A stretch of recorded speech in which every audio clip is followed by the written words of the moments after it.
Charlie starts off this hour in Phoenix. Hi, Charlie. How are you?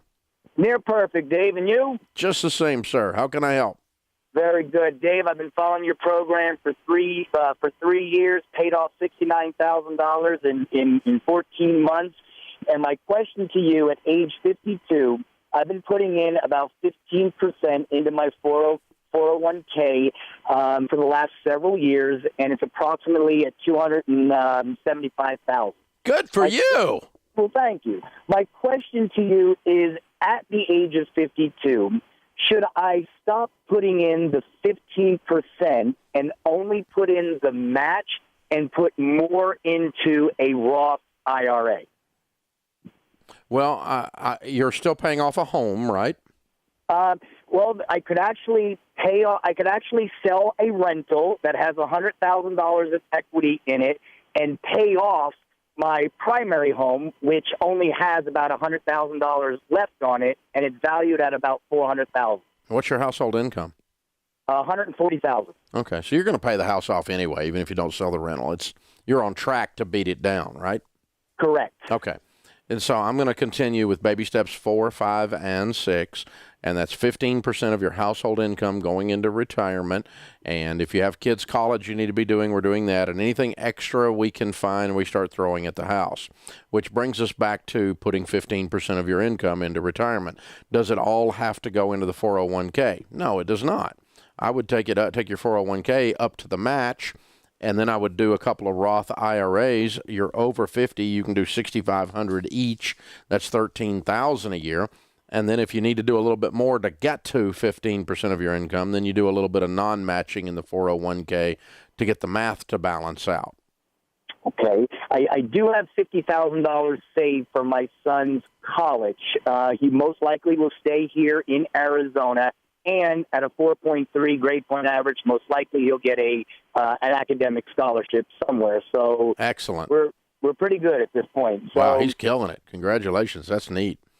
Okay. Yeah, you're set on that. And so the point is, I don't want you throwing 20% into retirement by messing around with 3 or 4 different things. I only want to put 15% in there because I want you to throw the rest of it at the house.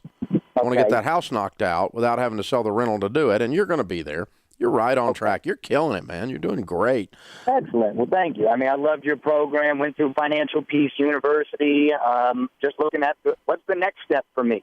So, yeah, you got $300,000 saved. You're 52 years old. You're on your way, or $275,000. So, I was reading an article the other day by this crazy left-wing liberal type that was saying the 401k is the biggest scam ever perpetrated on the American public. And since you're sitting there with $275,000 in it, I guess you wouldn't agree with that. No. Yeah, I talk to millionaires all the time that they're, a whole bunch of their net worth, their $1 million net worth is in their 401k. I don't think they think it's a scam. So, yeah, the 401k is not a scam. That's just a ridiculously ignorant statement. And I've heard that 2 or 3 times lately. It's just people are losing their dadgum minds out here. Some of these people, they get stuck down in these rat holes and they can't see reality because of the people they're hanging out with. And it's just this, it's crazy. So, Charlie, you're doing great. You're doing great, man. Keep it up. So proud of you. Yeah, you're going to end up being worth several $1 million by the time you get to 65.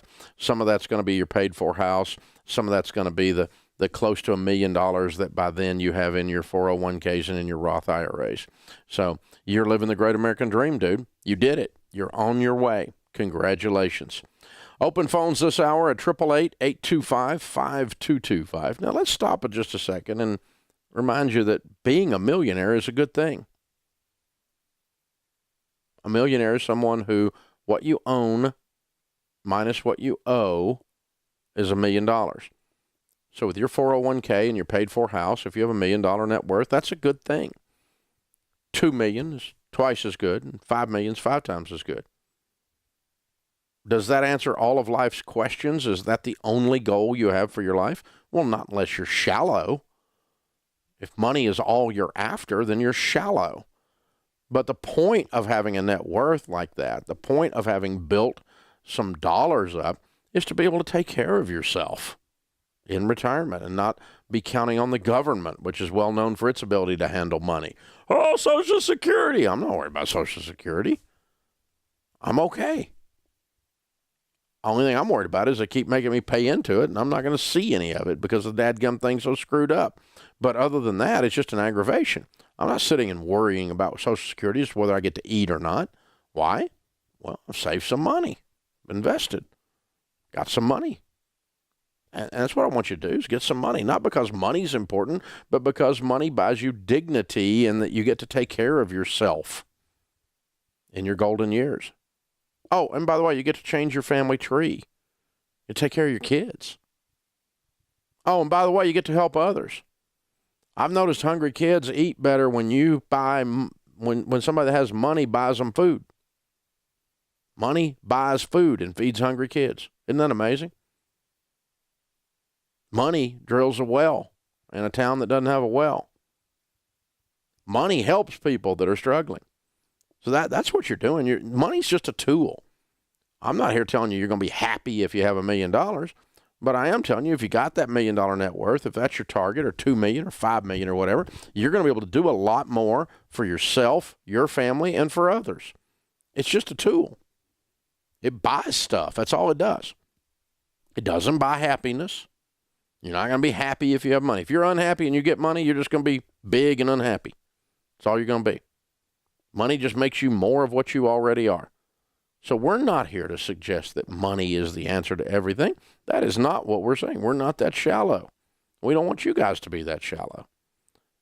But I'm also not going to buy into this crap that somehow you're evil if you sat around and saved money and invested and you had the discipline and maturity to live on less than you make, and you saved up money and now you got $1 million, so you're evil. Well, you're not evil. You're disciplined. You're a person of high moral character. There's nothing evil about that. So we've got to stop calling success evil. It's a dumb pattern we have in parts of this culture. Some of you morons out there decided success is evil. And you're just a moron. That's all you are. It's not evil. It's not. I mean, we need to teach kids how to be successful. Teach the next generation how to be successful. What have you got to do? How do you hit your goals? Why is it important to hit your goals? Instead of wandering around like a freaking zombie. This is the Dave Ramsey Show. Hey guys, thanks for watching. If you enjoyed this video, click the subscribe button to get the latest content and check out these other great clips from the show. And so you have to break the cycle. You have to flip this thing on its head and make it behave.